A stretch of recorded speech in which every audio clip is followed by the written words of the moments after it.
পাটনায় প্যারোলে মুক্ত অভিযুক্তকে হাসপাতালে গুলি করে খুন। নিউ টাউনে সাপরজি এলাকা থেকে গ্রেপ্তার 5। পাটনা পুলিশ এবং বেঙ্গল এসটিএফ এর যৌথ অভিযানে গ্রেপ্তার। মোবাইল টাওয়ারের সূত্র ধরে জালে অভিযুক্তরা। আপনাদের জানিয়ে রাখবো যে ভয়ঙ্কর সিসিটিভি ফুটেজ আমরা দেখেছিলাম, সেখানে সেই ঘটনা এবার নিউ টাউন থেকে গ্রেপ্তার করা হয়েছে 5 জনকে।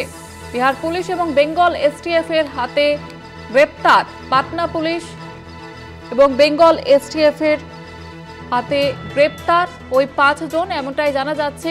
নিউ টাউনের সাপরজি এলাকা থেকে তাদেরকে গ্রেপ্তার করা হয়। পাটনায় প্যারোলে মুক্ত অভিযুক্তকে গুলি করে খুনের ঘটনায় গ্রেপ্তার 5। আমাদের সঙ্গে টেলিফোন লাইনে রয়েছে প্রতিনিধি শাকিল মোস্তাক। শাকিল, কি আপডেট রয়েছে? কোন সূত্র ধরে তাদেরকে গ্রেপ্তার করা হয়েছে? দেখো, একদমই যেই পাটনায় যে প্যারোলে মুক্ত আসামিকে হাসপাতালের মধ্যেই কিন্তু গুলি চালানোর ঘটনা ঘটে এবং সেখান থেকে কিন্তু নিউ টাউনের সাপুরজি এলাকার যে আবাসন আছে সেই আবাসন থেকে কিন্তু 5 জনকে গ্রেপ্তার করেছে, এমনটাই কিন্তু সূত্র মারফত খবর যাচ্ছে। মূলত পাটনা পুলিশ ও পশ্চিমবঙ্গ পুলিশের এসটিএফ এর যৌথ অভিযানে নিউ টাউনের সাপুরজি এলাকায় আবাসনে সেখান থেকেই কিন্তু 5 জনকে পাকড়াও করা হয় এবং পুলিশ সূত্রে যেটি আরো জানা যাচ্ছে যে পাটনায় যে গুলি চালানোর ঘটনায় যুক্ত অপরাধী যে হাসপাতালের আইসিইউ রুমের মধ্যে ঢুকে কিন্তু যে 5 জন গুলি চালিয়েছিল সেখান থেকেই তাদেরকেই কিন্তু এই সাপুরজি এলাকায় আবাসনে কিন্তু আশ্রয় নিতে ঘর নিয়েছিল তারা, এমনটা কিন্তু জানা যাচ্ছে। এবং তাদেরকে মোবাইলের যে টাওয়ার সূত্র ধরেই কিন্তু পুলিশ সাপুরজি এলাকায় অভিযান চালায়, এসটিএফ এবং পাটনা পুলিশের সঙ্গে নিয়ে কিন্তু এই অভিযান চালায়, এমনটাই কিন্তু জানা যাচ্ছে। ইতিমধ্যে কিন্তু 5 জনকে গ্রেপ্তার করে এসটিএফ এর কার্যালয়ে নিয়ে যাওয়া হয়েছে, এমনটাই কিন্তু জানা যাচ্ছে। ওই যে রুমে ছিল, ধন্যবাদ জানাবো শাকিল। আমাদের সঙ্গে টেলিফোন লাইনে ছিলেন প্রতিনিধি শাকিল মোস্তাক।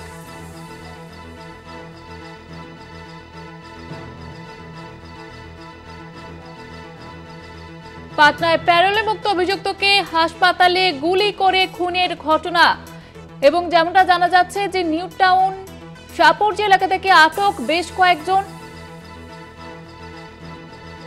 পাটনা পুলিশ এবং বেঙ্গল এসটিএফ এর যৌথ অভিযানে আটক করা হয়েছে তাদেরকে। আপনাদের আবারও একবার জানিয়ে রাখবো যে সিসিটিভি ফুটেজ আপনারা দেখতে পাচ্ছেন, সেই ঘটনায় এবার আটক করা হয়েছে বেশ কয়েকজনকে। নিউ টাউনের সাপরজি থেকে কয়েকজনকে আটক করা হয়েছে। পাটনায় প্যারোলে মুক্ত অভিযুক্তকে হাসপাতালে খুনের যে সিসিটিভি ফুটেজ আপনারা দেখতে পাচ্ছেন, নিউ টাউনের সাপরজি এলাকা থেকে আটক করা হয়েছে বেশ কয়েকজনকে। আমাদের সঙ্গে টেলিফোন লাইনে রয়েছে প্রতিনিধি রিয়া মাঝি। রিয়া, কি আপডেট রয়েছে?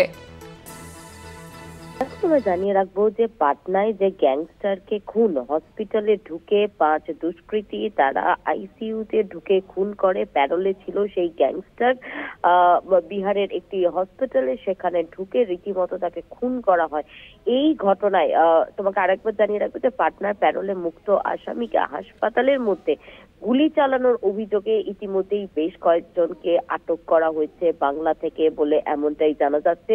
নিউ টাউনের সাপুরজি থেকে একজনকে আটক করা হয়েছে এবং বাকি জায়গা থেকে আরো কয়েকজনকে আটক করা হয়েছে বলে এমনটাই কিন্তু পুলিশ সূত্রে জানা যাচ্ছে। এবং পাশাপাশি তোমাকে জানিয়ে রাখবো যে এই যে ঘটনা, সেই ঘটনা জুড়ে কিন্তু বাংলার বিভিন্ন জায়গায় এই তল্লাশি অভিযান চলছে, কারণ মেইন যে প্রাইম যে অ্যাকিউজড তৌসিফ আহমেদ, মাফ করবে তৌসিফ বাদশাহ, তাকে কিন্তু তার ট্রেস ইতিমধ্যেই বাংলায় পাওয়া গিয়েছে এবং আসানসোল কলকাতায় তার আসা যাওয়া থাকতো এবং লিঙ্ক আপ রয়েছে। সেই কারণের জন্যই কিন্তু বেঙ্গল এসটিএফ এবং একই সঙ্গে বিহার এসটিএফ এর যৌথ অভিযান চালাচ্ছে তারা। এবং ইতিমধ্যে পুরুলিয়ার জেলে শেরু নামে একজন গ্যাংস্টার, যে কিনা বিহারেরই, সে জেলে রয়েছে এই মুহূর্তে, তাকেও জিজ্ঞাসাবাদ করা হচ্ছে এই গোটা এই মার্ডার, পাটনা মার্ডার রিলেটেড কেসে তাকেও জিজ্ঞাসাবাদ করা হচ্ছে। এবং শুধু তাই না, বিহার এসটিএফ ইতিমধ্যেই কলকাতায় এসেছে, বিভিন্ন জায়গায়, বাংলার বিভিন্ন জায়গায় তল্লাশি অভিযান চলছে বলে এমনটাই জানা যাচ্ছে। ধন্যবাদ জানাবো রিয়া।